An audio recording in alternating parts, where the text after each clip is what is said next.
Coming up, friend of the show, Matthew Newton, sits down with a fellow CRNA who has practiced independently, runs her own med spa business, and is an aspiring professional cheerleader. This is part 1 of 2 of their conversation, so let's get to it. Welcome to the Plan B CRNA Podcast. I'm your host, Bobby Jones, and I'm so excited that you're here.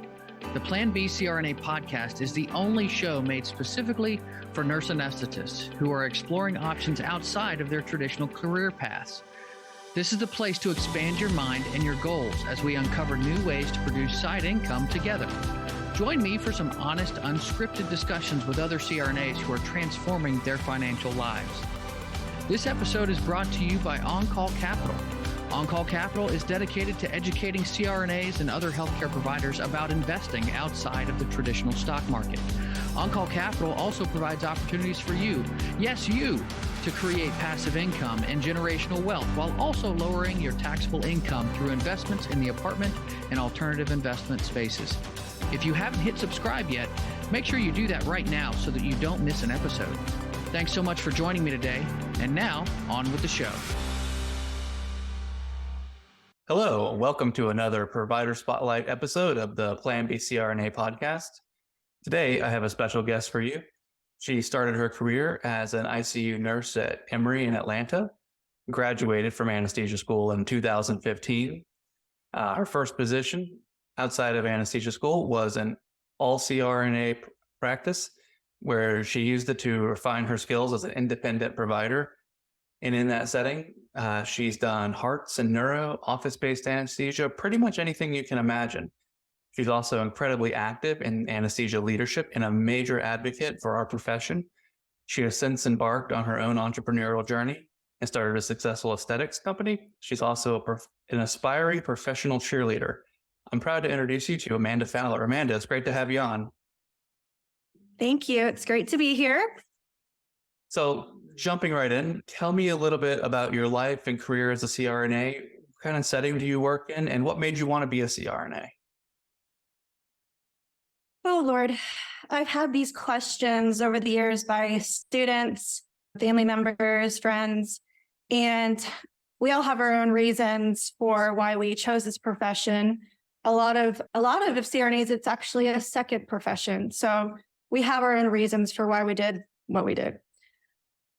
I think my best answer now, it was different in the past, but I think today the best answer I can give is basically I've always been very compassionate, caring, a healer, I guess you could say. And I know nursing was kind of what drove me to that path. But I realized when I was in nursing school, it's probably at the end of the day, not going to be the most fulfilling thing for me just because I didn't feel intellectually stimulated by it. So I decided to explore what I could do that would challenge me intellectually, but also that same aspect of caring for another individual. So I chose going into anesthesia. The financial aspect of it, we all have to admit, it's one of the highest paying nursing professions there is.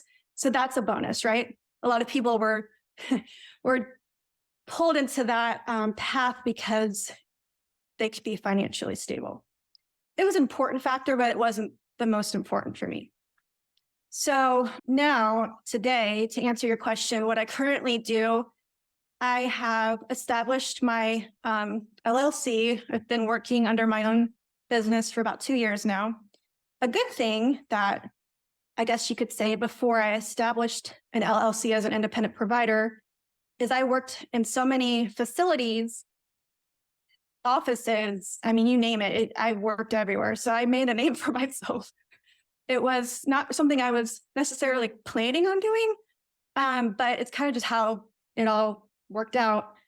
I have a lot of very wonderful mentors, a lot of contacts, friends, coworkers that I've met over the years, either providing anesthesia for them, working alongside of them. So I guess you could say that developing relationships over the last 8 years, not only in Georgia, but Florida as well, helped me out tremendously when I decided I wanted to go and be independent and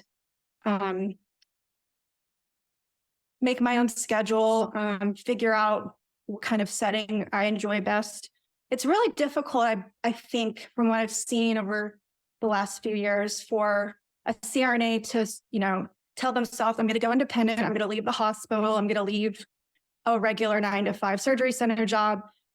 Unless you really understand what you're getting yourself into, I'm not saying it's a difficult thing to do, but if you don't have contacts or you don't have necessarily a good networking system, you may struggle for a little while because you have to develop relationships. It's one thing to just provide a good anesthetic, but it's also another thing to provide a pleasant, happy, positive, entertaining day for a surgeon or for a gastroenterologist, pain management specialist.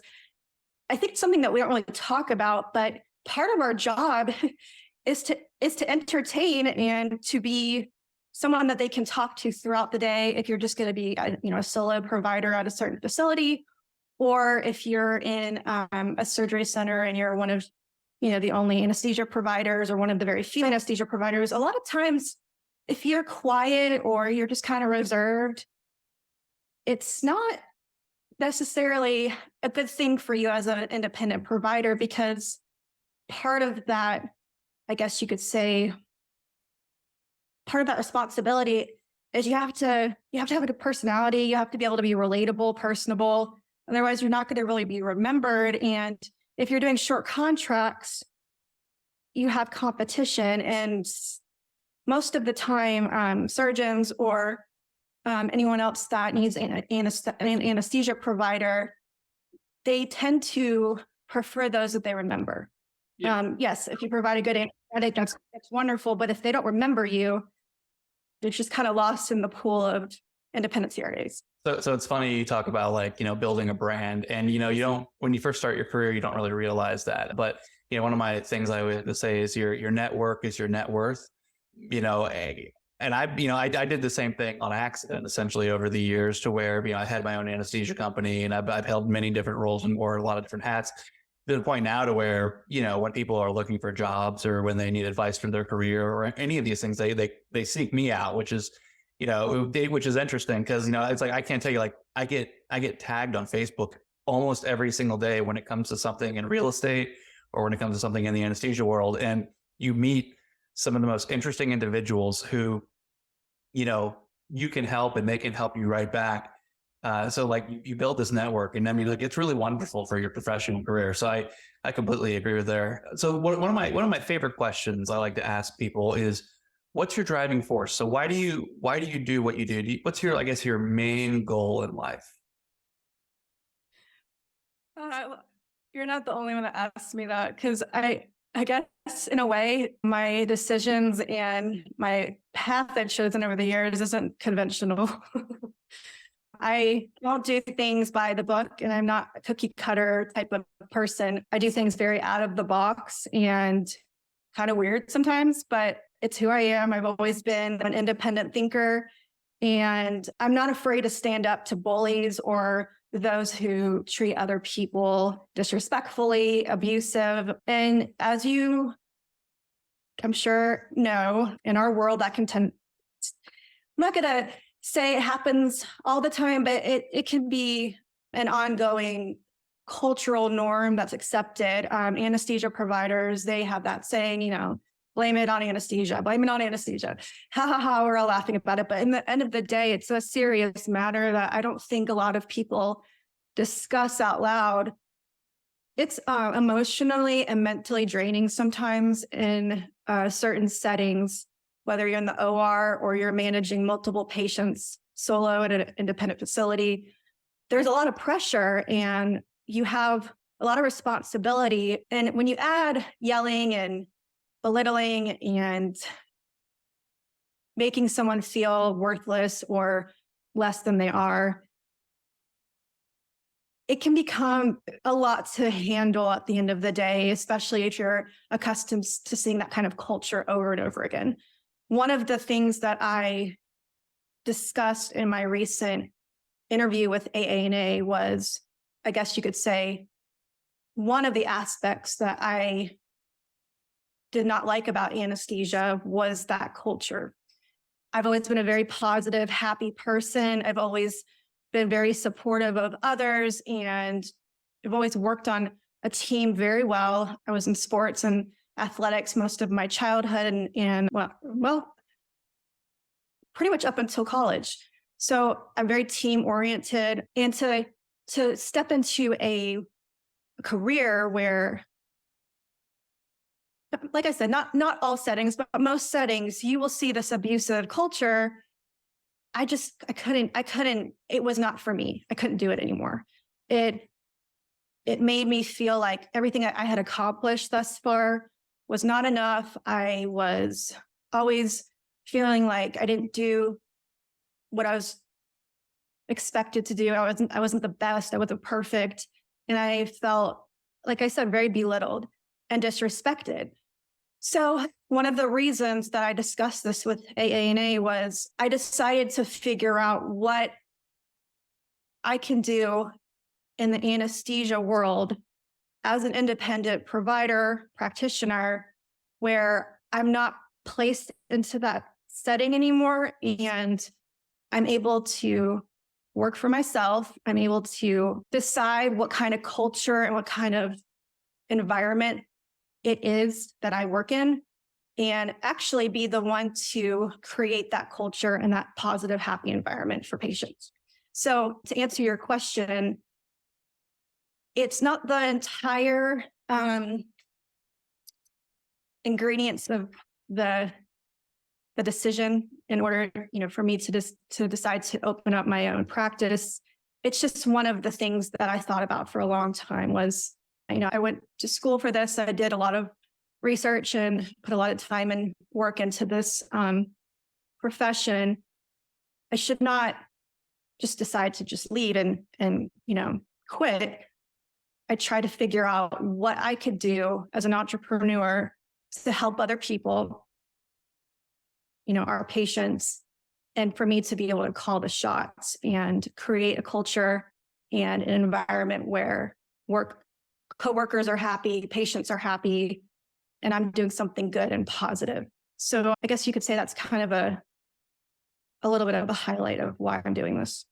Well, it's interesting because, when you go into different scenarios, different places, and I've worked at about 1,000 different facilities, you go in there and it's very much like a lot of providers, and not everybody, but like a lot of anesthesia providers are very task oriented. And well, I took this job for X amount and this is this, and everyone gets really competitive and nobody really works together. So, when I go places, I'm pretty similar to you. I try to establish, hey guys, we're all colleagues together, instead of this one room getting done at 10 o'clock and you just disappearing. How about you give some lunches and, be a good colleague and do everything. And it's funny because I remember when I first started, going into facilities with that mentality, I'd have like an hour break or something like that in one of my rooms. I'd walk into somebody else's room and say, hey, would you like to take a morning break, go get some coffee or something? And they just give you this look like, why? Are you tricking me? And it's like, no, I'm just trying to be a good colleague. This is how I hope you would, do me. And it's really nice is it takes a while, but if people see that you are consistent and you're genuine with it, eventually it'll rub off on everybody else around you. And it helps create that environment that I think you're looking for. And same for me, and of course, there's some areas that you're not going to be able to fix, but for the most part, people see that you are genuine. Like, you will get your breaks. People will pitch in and, they'll try to help out. And that's really refreshing to see, that kind of change come about in like your ecosystem.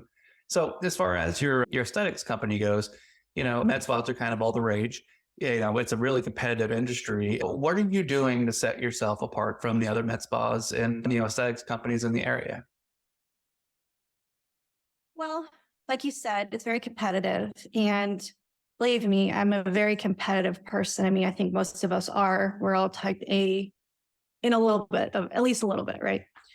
But I realized that I've had other people kind of notice and tell me that I have some sort of way with people. I don't know how to explain it, but I'm very, like I said, very compassionate person, and I can really make someone smile if I want to. So, these med spas that are popping up all over the corners. Here in Alpharetta, Milton, Roswell, they're everywhere. Yeah, they're like how McDonald's used to be. I mean, it's crazy. But just as we just discussed with why people choose the anesthesia profession, I think it's very financially driven. And of course, that money is important. Everybody agrees with that. Margins are really good in med spas. But if you don't have a reason to do this and you're just focusing on the revenue,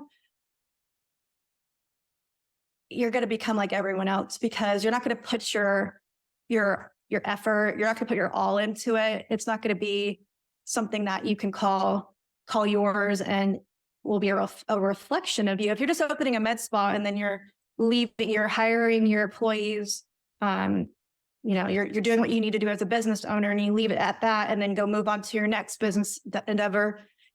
You're not focusing on what's important, what I feel is important. I take that back. What I feel is important in order to be successful. And that's one of the things I did touch on in the AANA article was, when you're exploring an entrepreneurial path in this, especially in this field, you really need to think about what you're passionate about. If you're a smart, business savvy person, of course you could open a med spa and you can be successful. If you're good at math and you're good at business and numbers and you're good with people, by all means, you'll probably do well.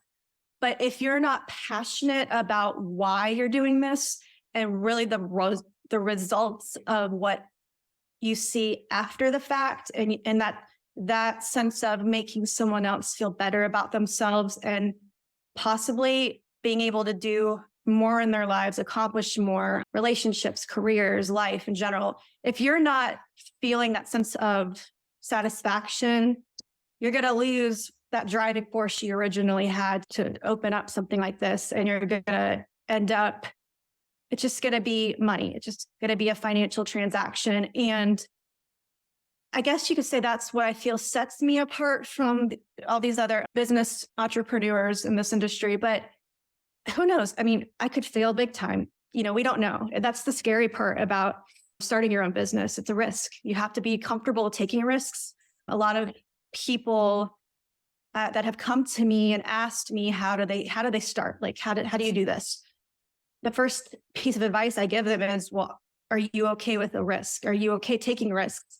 Are you okay if you fail? Because if you're hard on yourself to the point where you do not fail and you are very calculated and very safe in life, you're not going to do well. It's just not going to happen. So you have to get into that mentality and you have to prepare yourself that you may fail big time. You have to have that sense of, I can get back up again and try again, or realize it's not for you and that you made a mistake in your decisions and move on to the next thing.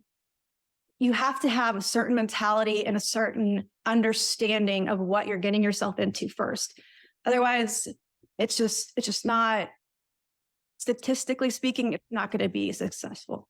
So business is hard to get into, and people are really risk adverse. And that's I always say that CRNAs and nurses make some of the best entrepreneurs, because I feel like we take very calculated risks. I've started a handful of companies, and some have been wild successes, and some have just lost me a buck or two. But once again, though, when you have your business, I always say your business is your mistress. You have your family, you have your kids, and you have to kind of fall in love with that business, because it's going to be around for a while, especially if you plan on being successful with it. I've been in real estate for going on 4 or 5 years now, and I love it. It's a blast. It's a lot of fun. Takes a little bit of work. But imagine if I'd gotten in a couple of years, bought a couple of houses, and fell out of love with it. Like, oof, what a disaster would that be? You take it, you focus on it. And that's, I feel like, what makes us, good entrepreneurs. You have your med spa, you have your market, you have everything, you've done your homework, and it seems like, it's something you love. And you're probably staring at me right now with all my wrinkles on my forehead, just thinking about where you put that Botox. I can see it. You're like, oh my God, so many wrinkles over there. It looks great. There are no wrinkles. Good. For all of us that aren't just listening on the podcast, you can tune in to YouTube to see the reflection off my forehead and all my wrinkles. So on to another one of your passions, I guess.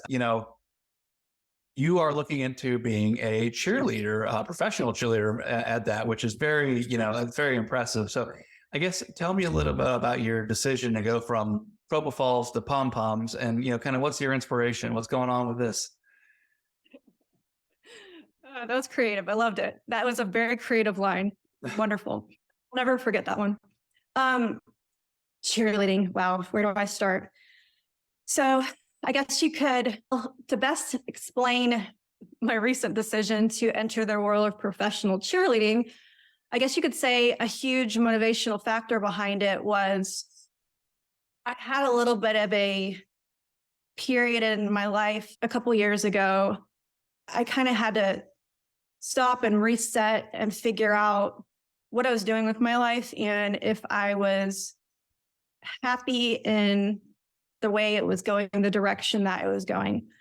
I decided that it was not for me, and I was not happy.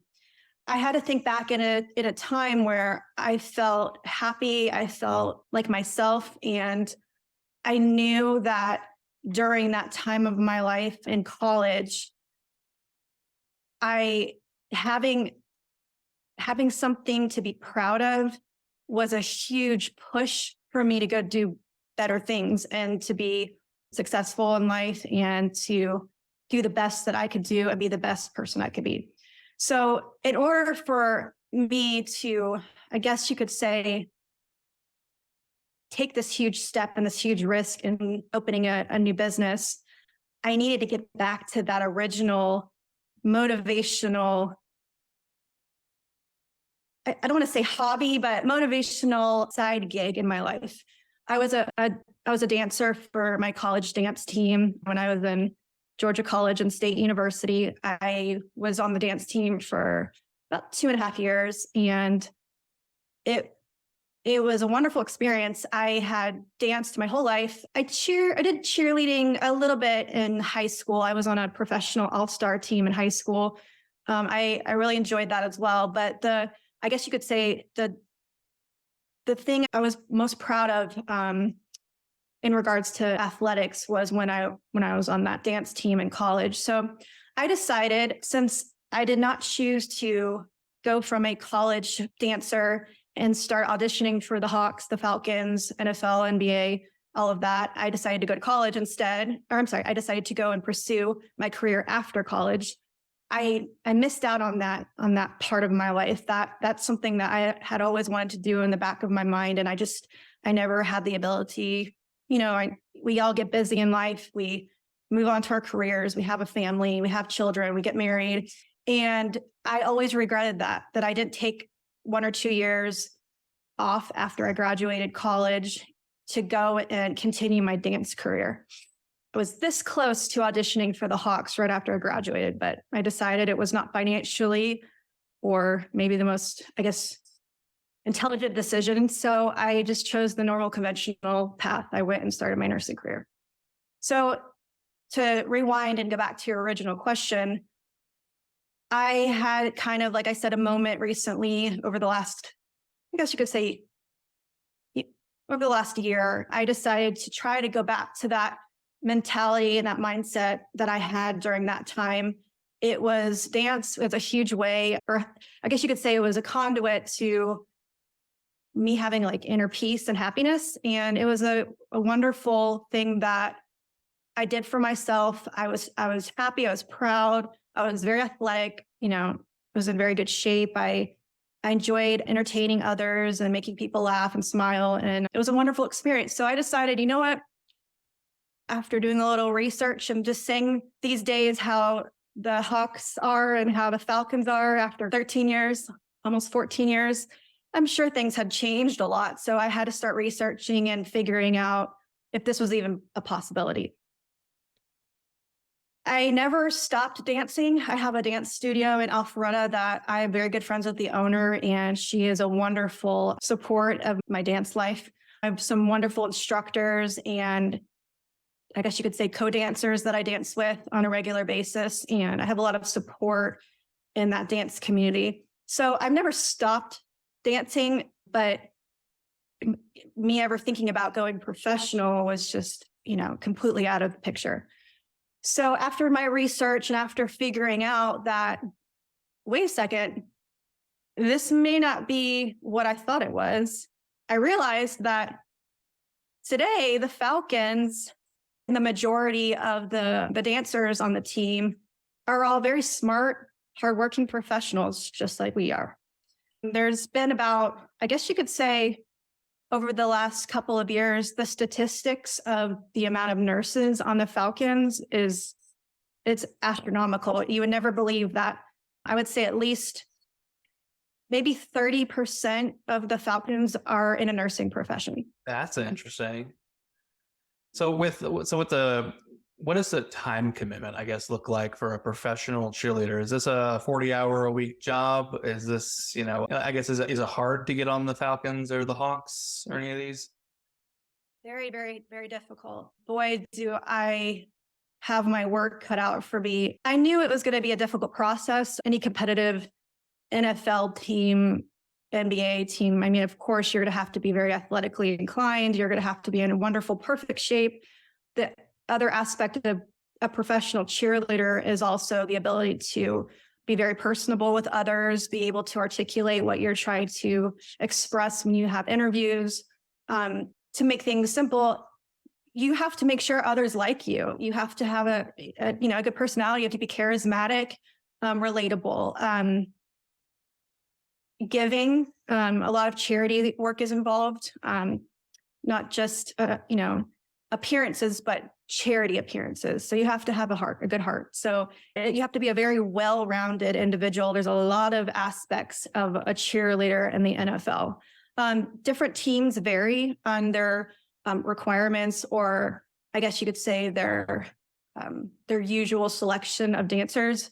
But at the end of the day, you have to be a well-rounded individual in order to be, a candidate for this kind of thing.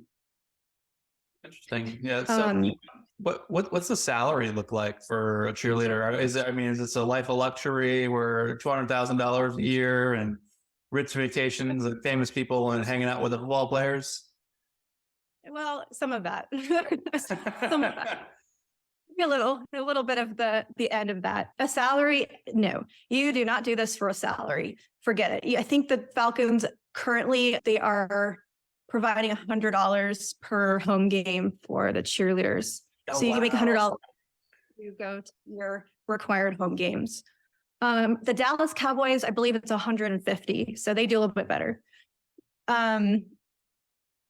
You don't make money. This is not something you do to go make money. This is something you do because you're passionate about dance. You're passionate about being an entertainer.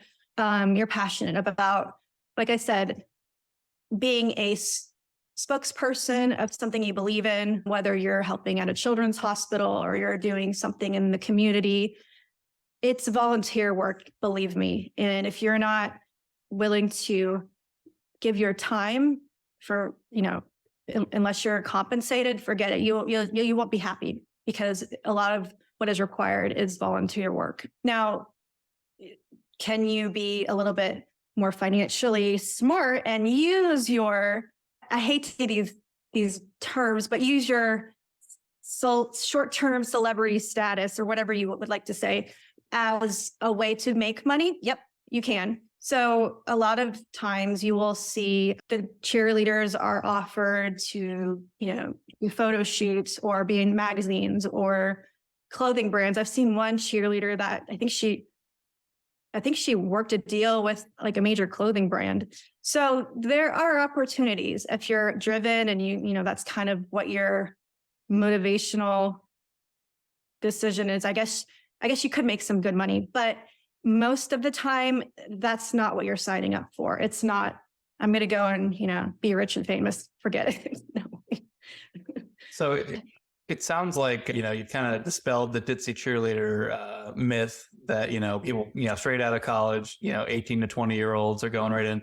It sounds like a lot of these are working professionals that have kind of careers, and this is truly their passion. Is there any different qualifications, like, for instance, the Falcons versus the Hawks have for a candidate when they audition? Most of the qualifications for both teams are pretty much the same. You either have to be a full-time college student or have a full-time career. That's generally the major requirement.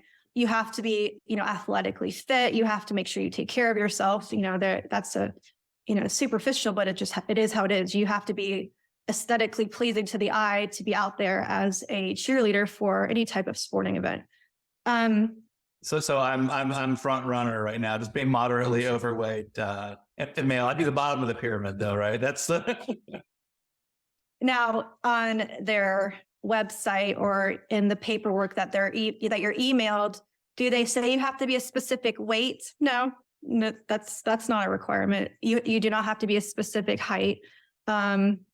But there are unspoken rules, and everybody knows that. So I had a recent experience when I attended the audition for the Jacksonville Jaguars. That was an interesting experience. I found out I learned a lot because it's a different NFL team and it's in a different state. So there are other requirements that, like I said, are unspoken. I found out from one of the girls that currently cheerleads for them that in order for one of the cheerleaders to make their team recently last year, they asked her to change her hair color. So there's a lot of superficial requirements that are not on paper or not visible to the eye, but they're unspoken things. They like diversity. They do not want every single girl to be thin, tan, blonde, or, Latina look, or, they want diversity. So I have a chance is what you're saying. Yes, you have. So, it's funny you talk about the unspoken things. So I played, back in the day in a different life, I played college football, and, there's always pros and cons to it. But one of the things they don't tell you is when you go from high school, you play college football, that they force feed you essentially. And it's like, one of the negative things, I guess about football, and pretty much all the teams do it. Not every single one, but most of them, like as a lineman, they make you check in at all your meals, and, you don't like it in the beginning, but then they bring you your food and you end up with like 3,000 plus calorie meals a day. So, don't get me wrong, like they're working the hell out of you. You're exercising a lot and all that, but you get really fat and really strong really fast, and it's one of those like, kind of, it's funny because like going back, when I played college football, having known that, no, I probably wouldn't have, because it made me huge. I think by the time I got done, I was, I wasn't quite 400 pounds, which is, very unhealthy. And it's like, it takes a long time to kind of get back to where, you want to be. And then, especially coming out of school as a dumb high schooler, like you just kind of go with the flow and don't think about it. But essentially talking about like, change your hair color or do these things. Like people just don't think about all those little unspoken, little nuances that kind of go with it. So, as you continue to, I guess, transition from, propofol drips to backflips, and you become really famous as a cheerleader, are you going to continue doing anesthesia? Are you going to stick with the profession, do a little bit of both? What's your plan? I will. I always plan on maintaining my license and trying to be a good role model, a good advocate for the profession. I do care tremendously about that. So I'll always make a name for us in leadership. Promise, believe me, I will never quit that. That's always been something that's important to me, is to just continue to be a leader in this field, because there are a lot of problems that are very, very, they're problematic for all of us in this profession. And we have so many things to fix, and it's not going to be fixed overnight. There are, like I touched on, cultural problems. There are financial problems. There are problems with the major anesthesia companies that we see now are becoming kind of the majority of the employers these days. It's very hard to get away from that, and I'm not saying you have to. Some people loved working for a major anesthesia company and getting their salary and going home. That's great for some people, but you're going to be controlled. You're going to be looked at as just a human body in an operating room. You're going to be viewed as just a number that they have. And I promise you, these contracts I've seen, boy, if you are not on top of reading through the fine lines on contracts when you sign these 2-3 year contracts and you get these sign-on bonuses that you think are to pay all your student loans off. And then you're basically a slave for X number of years.